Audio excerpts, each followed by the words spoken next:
But Mike, it's not just in the super middleweight division where there's a lot of British interest. The heavyweight division also boasts the likes of Tyson Fury, Derek Chisora and Olympic gold medalist Anthony Joshua, whose career seems to be progressing nicely.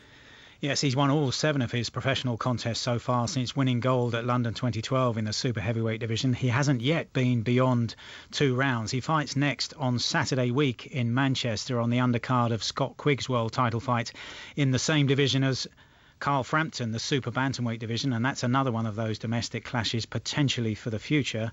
But all being well, if Joshua wins on that bill on Saturday week in Manchester, he'll be out again on October the 11th at the O2 Arena in London, possibly against the tough Russian Kazakh Denis Baktov. And Joshua has been getting valuable experience in recent weeks in sparring with Wladimir Klitschko. Klitschko was preparing for a title defence against Kubrat Pulev, but that's since been called off because of an injury to Klitschko. The fight has been rescheduled for November of this year. Klitschko has been champion for 8 years and has now become the second longest heavyweight champion in terms of the reign in history, behind only Joe Louis. And Joshua was telling me how he and Klitschko met at London 2012, and Klitschko said to him, at any time in the future, come along to the camp where he normally sets up in a place called Going in Austria. So this summer, Joshua took up the invitation, and he told me this week about the attitude of Klitschko to sparring in particular. He has about 12 different sparring partners out there. So if one day he needs someone who's going to come in swinging and wants to work on his defence, he has that. So if I'm not good for him, he's not going to use me much. So what you got to remember is that I was there working for him. So I tried to do my best to keep it basic. So I tried to get as many rounds as I could. Instead of going in there swinging, trying to prove something, and then he's like, you know what, I don't need this kid. Let's just keep him to the side for a couple of days. I went in there and I was just working to what he needed and working on what I needed. I kept it simple, basic boxing, hit and don't get hit, and then he used me for the majority of the camp. And what sort of impression did you get of him? Because it seems that down the years, people who've come out of the ring afterwards have said that he's actually an awful lot better than he looks from the outside. Yeah, I think that the move with Emmanuel Stewart was a remarkable move for his career. Not only his talent, I think his mindset. I think he's had it hard, you know. He's taken some serious losses in his career, and then he's really changed it to get it right. So I think he was always physically in a good position, but I think mentally he really tuned himself up to be where he is now. And during the spar, did he tag you at all? Yeah, he tagged me a few times, but buzzed? No, not at all. So, but that doesn't mean that I'm going to be walking for everyone's shots. You know where I'm coming from. That doesn't make me feel that I can take anyone's shots. It just makes me think that I got tagged 4 times, and next time I'm going to get tagged 2. And overall, did you feel like you belonged in that class? In a year's time or so. I belong there, but I realise what makes him different to everyone else. Because remember, he's not just a champ for a year, he's done it for 10 years. That's a league of its own. So for me to be where Wladimir Klitschko is, there is a lot of work to be done. I can see myself potentially being there, but to own it and make it look easy, there's a little bit of work to be done in training. And is there a kind of aura around him when he's in the gym where you walk in and you get the sense that you're in the presence of something different? 100%. Like his setup, his training camp, the sparring partners. I didn't see him running. He does a lot of boxing. Down to his stretching, his professionalism. Yeah, I could kind of understand why he's a champ. And the figures, Anthony, are astonishing, really. If you look across the history of the heavyweight division, he's now the second longest reigning champion in history, behind only Joe Louis. So there's a reason he is that good. Exactly, that's what I'm trying to say. So just to say, oh, do I belong there? I look at it as you said, the Joe Louis he's the second reigning champion. Yeah, I could become heavyweight champion of the world. I don't feel, touch wood, I don't feel that's going to be a major task. I feel I'm talented enough and hungry enough to do it.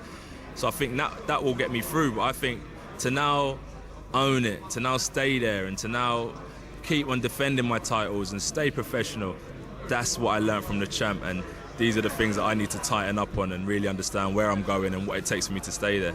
And you've told me before how you've watched and read about heavyweights of the past so often to try to build your own game. And is there a single performance that stands out from all that you've watched down the years as the heavyweight performance of all time, of any heavyweight, but as Ali is your number one? Ali, my number one would be against George Foreman, because Ali went how many rounds with Frazier, the distance. Foreman knocked Frazier out easy. You know, he done that to a few of the opponents, so you could really gauge where they were both at. And for Ali to stop him was amazing, but a great fight for me would probably be George Foreman and Ron Lyle. Unbelievable scrap. Really good fight, and that's a real test of character in them type of battles. A real test of character in them type of battles. And I hope I don't have to go there.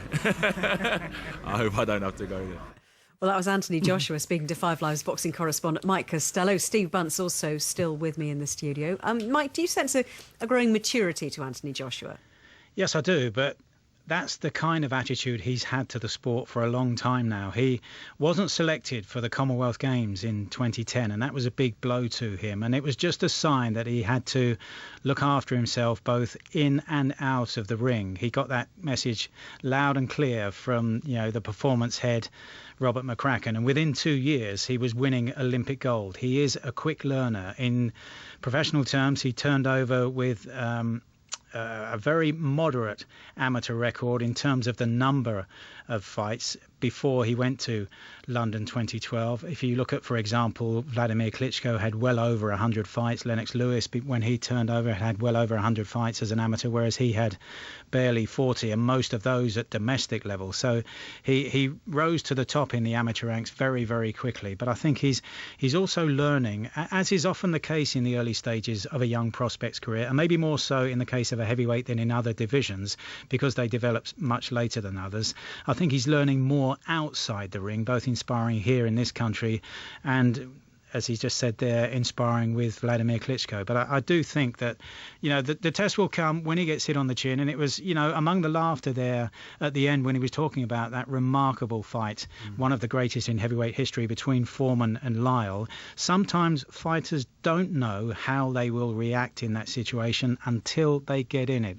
They might try to guess, but they don't know until it happens to them, until the question is asked, exactly what they know as the answer. Well, we know he's been hurt as an amateur. He fought a guy called Dillian White, got dropped quite heavily, came back and lost on points. That was his only defeat, I think, at domestic level. Then he got stopped out in the European Championships in between the Commonwealth Games, and I think he was stopped on his feet between the Commonwealth Games and the World Amateur Championships 2011 when he lost in the final. And he is a bit fearless. I mean, he is a bit fearless. He's got a bit about him. He can't be as good as he is so quickly without a little bit about him. But he's always had that sensible thing. And that line he said there is, I hope I don't have to find out or go there with regards to Foreman and Lyle. And I'll tell you what I find interesting, Mike, is that these two opponents he's got lined up, Eric and Backtoff, okay, they have got terrific records compared to, I did a quick comparison, I looked at Vlad's 8th and 9th fight, and I looked at Lennox Lewis's 8th and 9th fights, and both Lennox and Vlad at that stage, remember, both Olympic super heavyweight champions,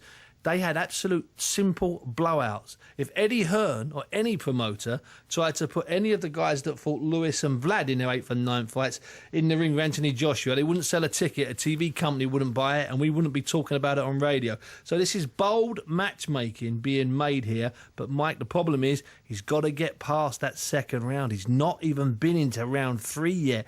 And you can spar 50 rounds with Wladimir Klitschko wearing 16-ounce gloves and headgear. We've got to see what happens with the small gloves in a big ring. And factor in the nervous energy. Absolutely. On big fight night, which isn't always there. I mean, it would have been there, an element of it in sparring with Klitschko, of course it would. But it would have worn off. 12 rounds, with that nervous energy, depleting the energy resources, then that makes it fascinating. As much as we're hearing from training with Tony Sims and the others that he is managing 12 rounds very comfortably, on fight night it's very, very different. Mike, how many 10,000 metres and 5,000 metres runners do you know can't finish 5,000 or 10,000 metres when they're training? And now let's fast forward it. How many don't finish it when it's the big event in the heat at the Olympics or at the Europeans or the Worlds? Just think about it that way. As they say, Steve, talent is only as important as the time you produce it. Absolutely right.